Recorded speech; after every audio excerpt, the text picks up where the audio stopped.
मनरेगा का नाम बदलने पर थरूर ने कांग्रेस को आईना दिखाया है। नमस्कार, आप देख रहे हैं न्यूज 18 का डिजिटल प्लेटफॉर्म। मैं हूं आपके साथ श्रुति श्रीवास्तव।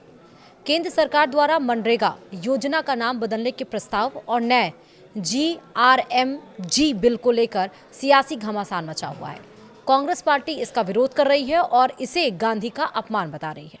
लेकिन इस शोरगुल के बीच कांग्रेस के वरिष्ठ नेता और तिरुवनंतपुरम से सांसद शशि थरूर ने एक ऐसा बयान दिया है जिसने न केवल सरकार को जवाब दिया बल्कि परोक्ष रूप से अपनी ही पार्टी यानी कांग्रेस को भी आईना दिखा दिया है। अक्सर देखा गया है कि राम या राम राज्य के नाम पर कांग्रेस और विपक्ष रक्षात्मक मुद्रा में आ जाते हैं, लेकिन थरूर ने खुलकर राम राज्य का समर्थन किया है और इसे महात्मा गांधी के सपनों का अटूट हिस्सा बताया है।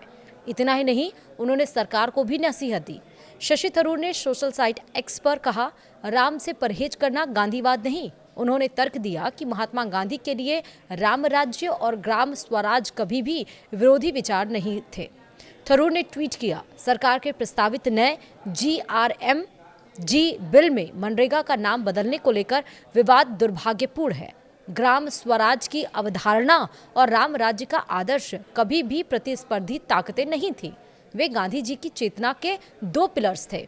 थरूर ने सरकार के फैसले को अनावश्यक बताते हुए कहा कि गांधी का नाम हटाकर राम का नाम लाने की कोशिश करना इन दोनों महापुरुषों के बीच एक ऐसी खाई पैदा करना है जो कभी थी ही नहीं। उन्होंने ये भी कहा कि ग्रामीण गरीबों के लिए बनाई गई योजना में महात्मा का नाम हटाना इस गहरे सहजीवन यानी कि सिम्बायोसिस की अनदेखी करना है।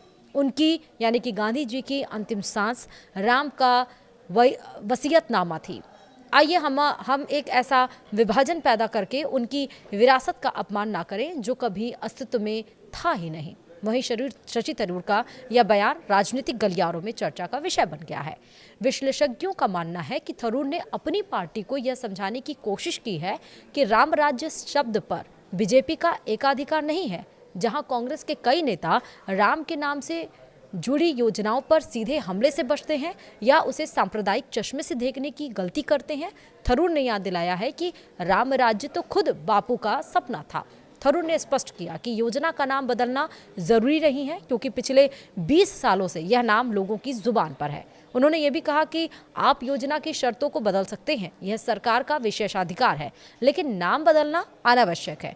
शशि थरूर ने अपने इस सधे हुए बयान से एक तीर से दो शिकार किए हैं। पहला, उन्होंने केंद्र सरकार को बताया कि गांधी को हटाना राम का सम्मान नहीं हो सकता, और दूसरा, उन्होंने विपक्ष को यह राह दिखाई है कि राम के विमर्श से भागने के बजाय उसे गांधीवाद नजरिए से अपनाकर ही बीजेपी की राजनीति का मुकाबला किया जा सकता है।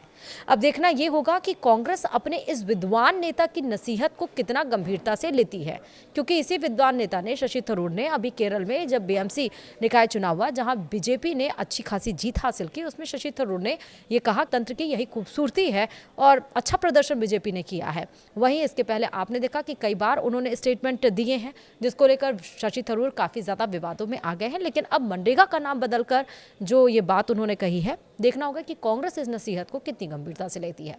फिलहाल इस वीडियो में इतना ही। नमस्कार।